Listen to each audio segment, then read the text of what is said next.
Endorsement interviews, Sunday, April 6, 2014. We're now conducting the interviews for State Senate District Number 20. I'll read the guidelines that apply to this interview. A strict schedule will be adhered to without exception. This is an interview, not a debate. No redirect questions, please, unless time permits. Candidates are allowed 1.5 minutes to introduce themselves. Panelists are given 30 seconds to pose a question. Candidates then have 1 minute to respond. If time allows, audience members will be invited to pose a question and/or the panel may ask more questions. This is not a forum to air personal grievances. Complex questions that require too lengthy an answer will be disqualified. Panelists will pose their questions to one candidate or all candidates only if a yes or no answer can be given. Mr. Bunce, welcome. Good afternoon. How are you today, sir? Doing great, Richard. Thanks for having me, guys. I appreciate all your time this afternoon and getting me on the record on the issues that you're concerned with. Why don't you take 1.5 minutes to introduce yourself to us? Thank you, Richard.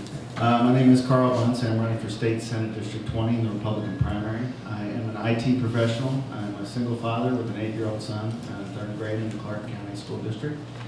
I've been engaged in Republican activism since about 2007, doing grassroots work, working on several campaigns here and there. It's also involved in the Clark County Republican Party as a precinct administrator in 2009 and vice chairman in 2012.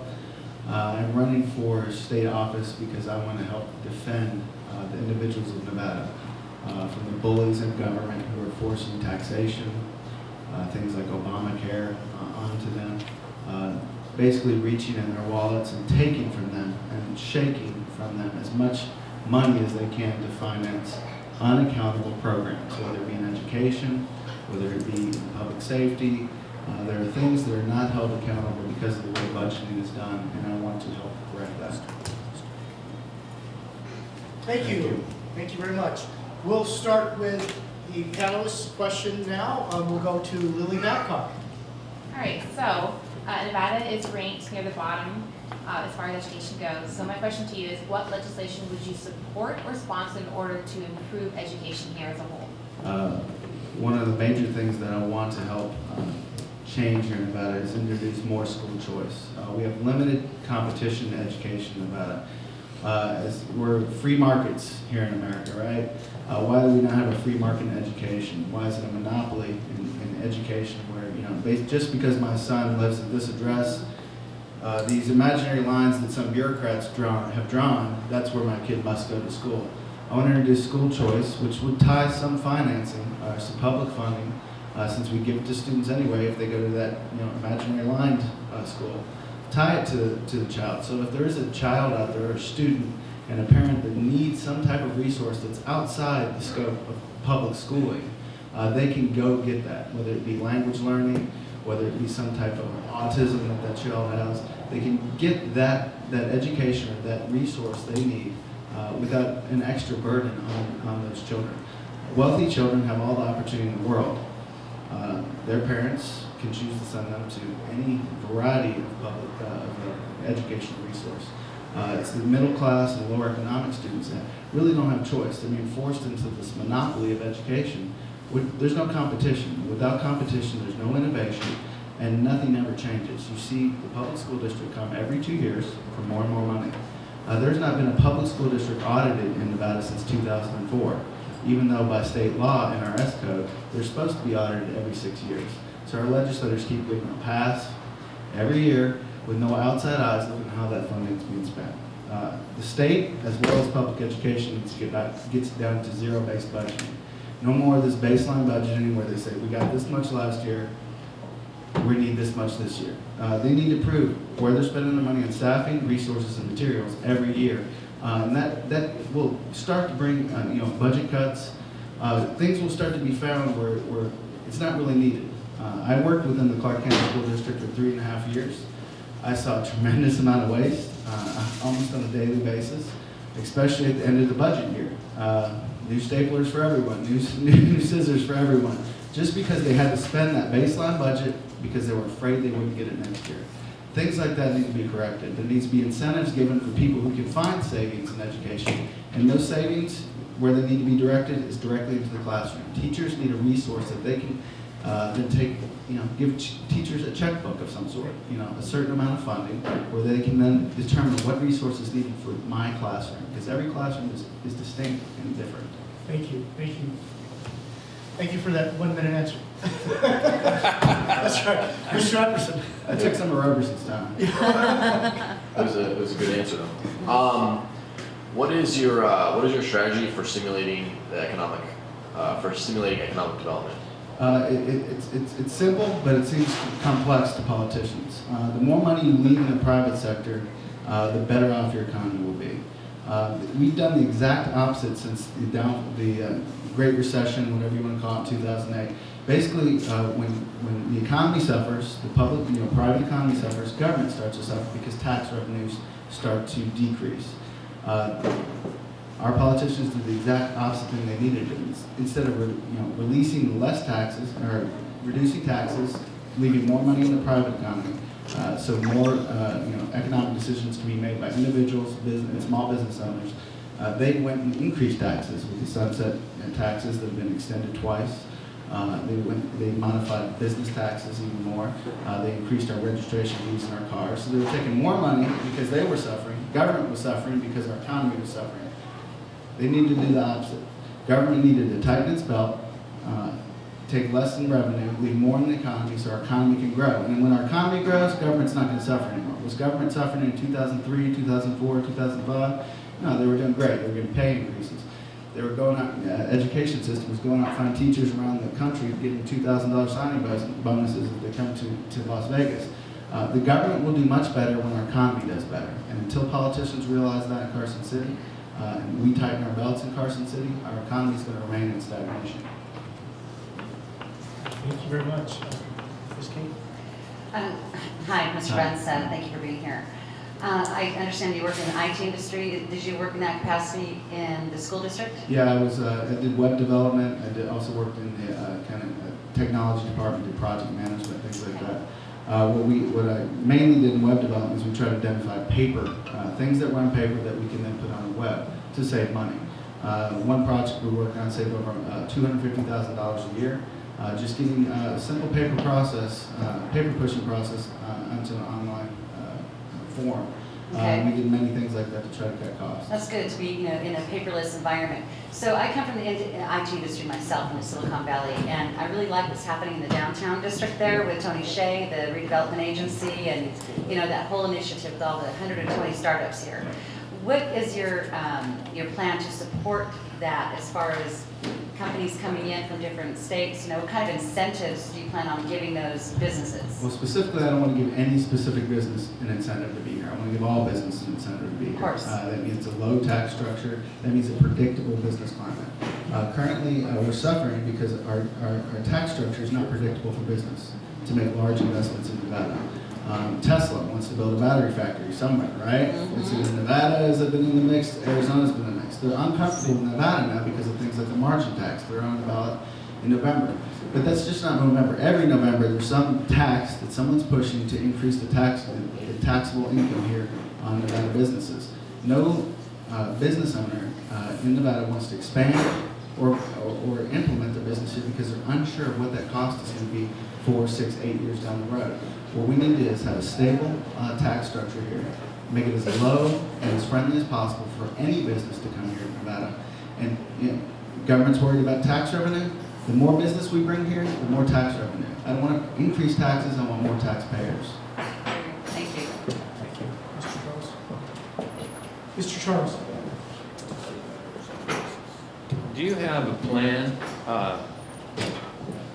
to, this money you're talking, tax money for education and so forth, is there any kind of a plug-in for re-educating returning veterans so that they can get into the job market in Nevada? Is there any plan for that money to go towards just a specific educational thing for veterans who are coming back and need to be re-educated? Do I have a plan for that? I do not have a plan for that, but I think that's something the community needs to take up. Our veterans, our military service members, and their families. I mean, it's just not their lives they're putting at risk. I mean, some of them are missing their child's first birthdays. Some of them are missing their weddings. They get married online and things like that.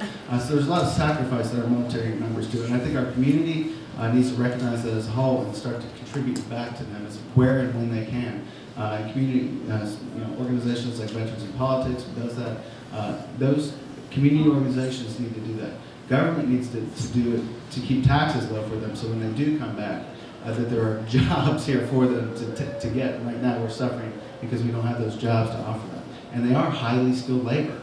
Some of these military vets are very specialized, and we need to make sure that those type of that business is in Nevada. You talk about flatline budgeting and trying to get away from that. How would you propose to teach a bureaucrat how to get rid of accountability, and how would you hold that person accountable when they're fudging the numbers to get what they want next year?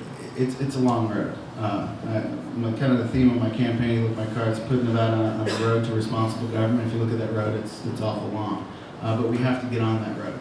And until we do, it's not going to happen. To get away from this baseline budget, where they look at the Excel sheet, they say, okay, I get $100 this year. I'm going to ask for 105 or 115 for next year because that's what I got last year. I'm comfortable with it. They never even look at their budget. They don't even look at how the money was spent last year. They just go, I know I could ask, the worst case, I'm going to get $99 or something. They're going to cut me 1 or 2%. What they need to do every year is create their budget from zero. Staffing, materials, resources, whatever they're doing. And as they do it, they can start to see, well, we didn't do this last year. Why is this still in the budget? This program has been expired for 2 or 3 years. Why is this line item still in the budget? These things will be identified, but right now no one's looking. That's the reason why they're not being identified. To give someone an incentive, and this is just an idea off the top of my head, instead of spending that extra $10,000 at the end of the year on staplers and things like that, maybe there's an incentive for administrators to get 10% of that savings. So if they save $10,000, they get $1,000. $9,000 goes back into the general fund instead of spending that money on resources that aren't needed. And those type of things. And then maybe that $1,000 doesn't go directly to the administrator. It goes to some sort of resource pot for that department or that school or whatever program it is. They could be assigned wherever they need it. You good? Well, how about there's a budget saving to dismiss that secretary that the administrator don't need anymore? How would you get them to say, you know what, you're fired because we don't need you anymore? Even though that bureaucrat is like, you know what, I love this person, they invite me to their kid's birthday party, how do I do that? Even though the bureaucrat is like, I love this person, love the secretary, I go to their kid's birthday party, they're my dear friend, how do I fire them from a government job that's guaranteed? It's a tough thing. I mean, obviously, in all work, public, private sector, relationships are built. People need to start to look at the bottom line. When the core competency, whatever that program or department is affected, in not performing, they need to address it. I mean, hard decisions are made. A lot of times, politicians and bureaucrats do the easy thing. And the easy thing is ask for more money, right? I just need more money. The hard thing to do is really look at what your program is doing and make those hard decisions. And as those hard decisions are made, there are jobs out there to be found. As our economy starts to get better, that secretary can find another job. There's other jobs in other schools that might need it. But they need to look at the core competencies, how the money's being spent, and if it's being spent properly and well. Hard decisions, you just gotta make them. I asked a question one time with the other candidates that were here. We have a lot of people coming in from other states that are they're using our money for welfare.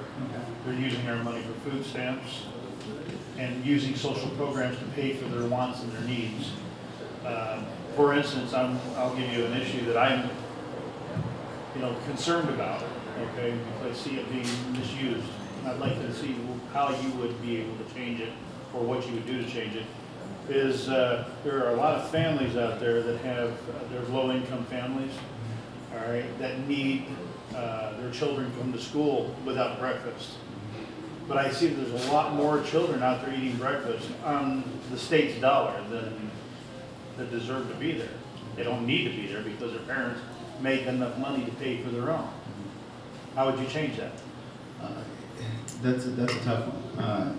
Obviously, any government program, the last thing they want to do is cut funding, reduce their thing, because they exist for a reason. They're doing their thing. And they feel like the more people they service, obviously, the better they're doing. in this case, so there's people there that maybe shouldn't be there. I think the community needs to start identifying things like that. I mean, residency is a simple thing to develop here in Nevada. Was it 6 months? You get a driver's license, you're a resident after 6 months. If you can't prove a simple thing like residency, it's hard to prove that you should be on this program. Where are you? Where are you in the community? Are you a taxpayer? Do you work here? Those things need to be identified before people, benefit from a program that's benefiting from taxpayer money. What was the second part of the question? How would you change it? How would I change it? More community-based things. People take for granted that government is supposed to fix all problems. That's right there. That alone is what's screwing us most of it. Is that we're making that assumption right off the bat.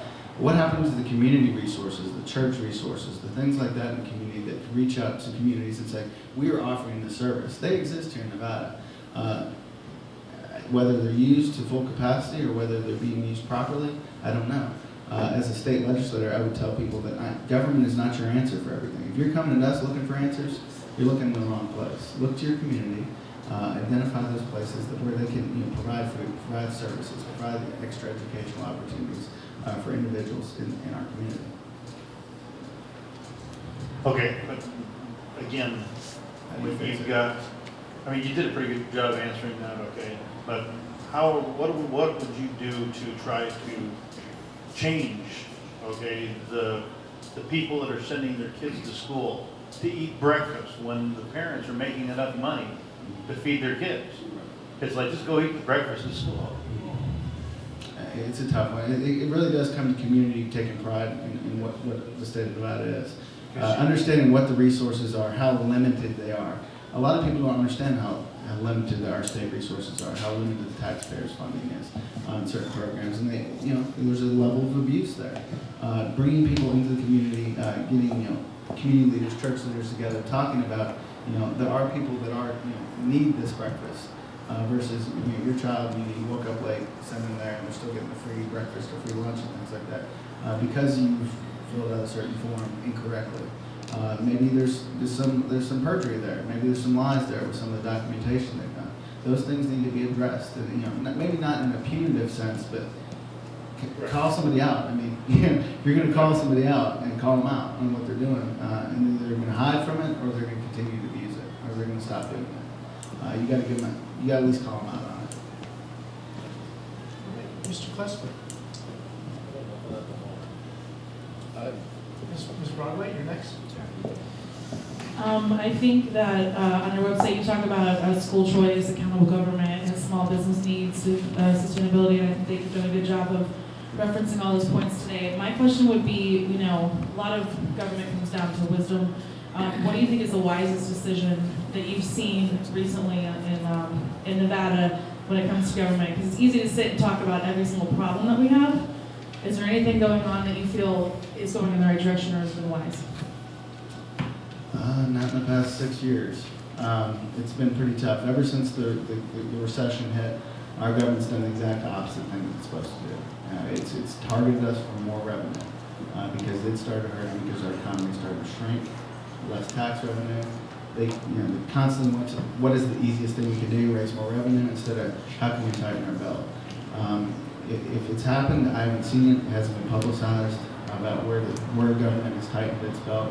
I know they reduced some of the state workers' pay by 1% to 2%. They've done 12-day furloughs. Those aren't things you really want to see happen to people who are trying to put food on the table for their families and their kids.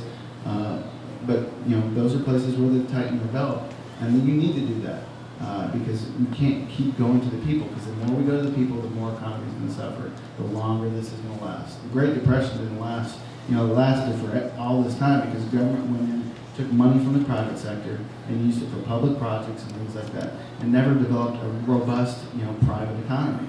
And that's why it took so long for this to get out of the Depression. And the same thing is happening here in Nevada. We have this long stagnation. We're still behind in jobs as far as the unemployment rate. And those things are fixed only by leaving more money in our economy. Kind of going back onto like food stamps and things like that. Do you think maybe part of the reason would be because there's maybe not enough marketing in those areas? People aren't aware, and if you do what are maybe a couple of things that you think could happen, that could be taken into action to kind of help people, make people aware of all the different programs and things that are out there besides just food stamps and things like that? Well, definitely there needs to be some sort of public-private partnership in these type of organizations that exist. And get them together, talk to how they can create synergies between them, between a government program and maybe a community program. If your community program offers this, the 3 Square, I think, they offer like public meals and things like this. Talk about it. This is where we're struggling in government. We can't pay for this, whether it's abuse that's happening or whether it's just too many people are on this program now and we cannot fund it properly. How can we create some type of synergy with this private nonprofit, with the public program, and develop a synergy? And I think solutions can be found as long as you don't always look to government for the answer, because the government only has 2 choices. It's either do nothing or tax more to pay for it. And those aren't enough choices. There's other answers out there.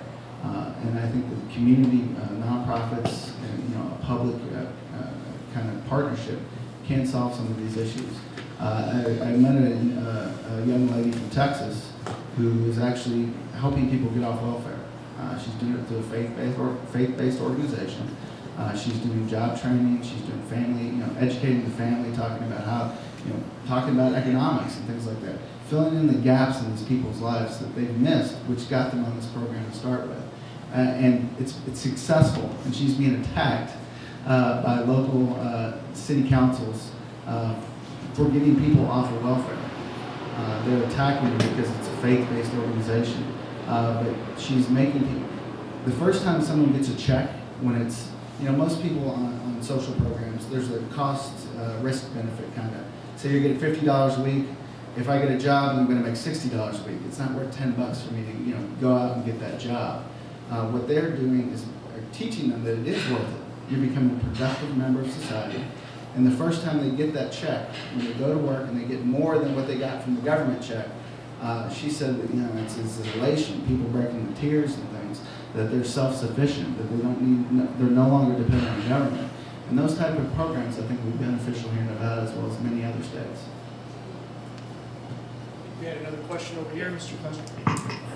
My question is that I applaud the fact that you would like that any parent that wants to send their kid to whatever school that they would like.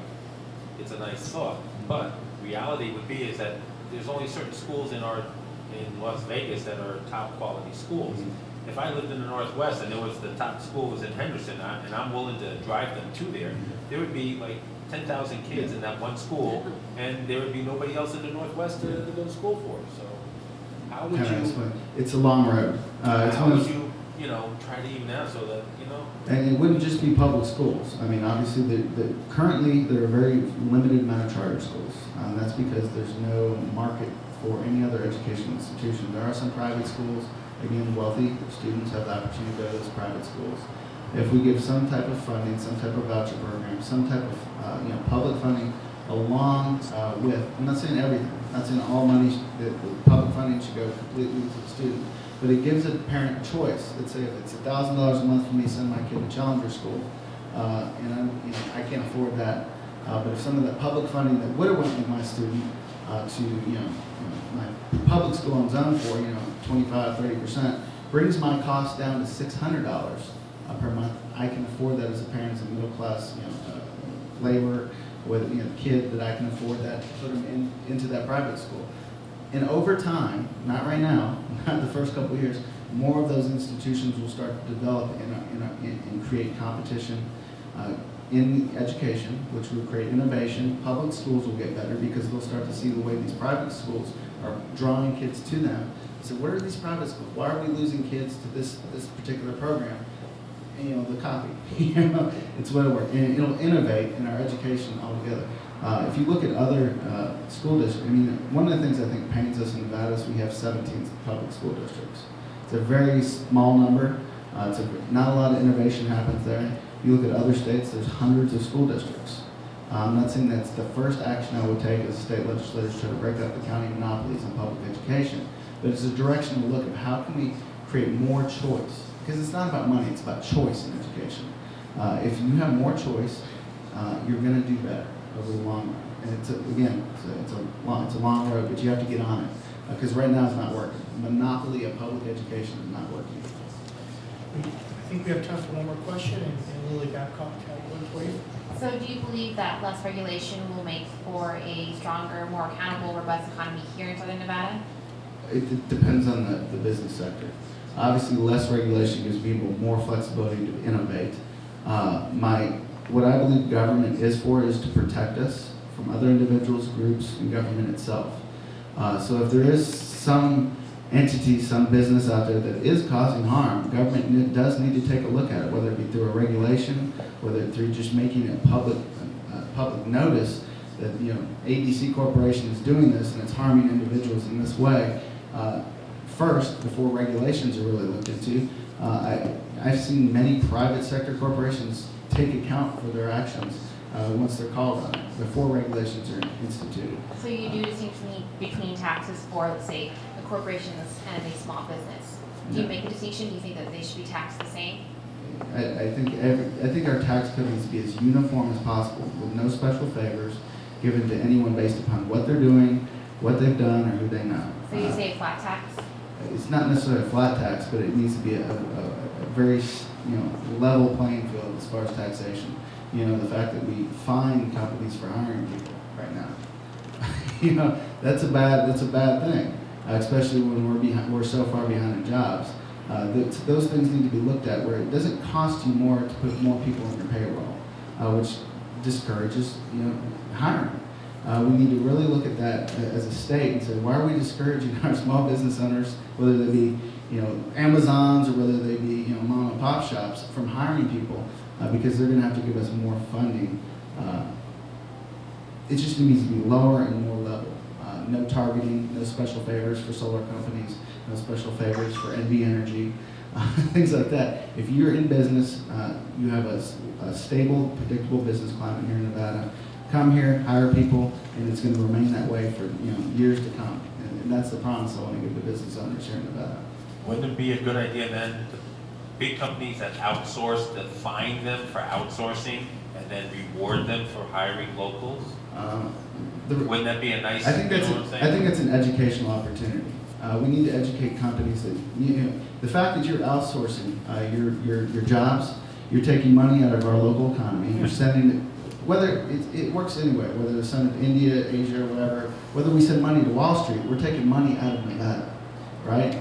Money's being invested outside of Nevada. So I think it's an educational opportunity for state representatives to talk to these businesses.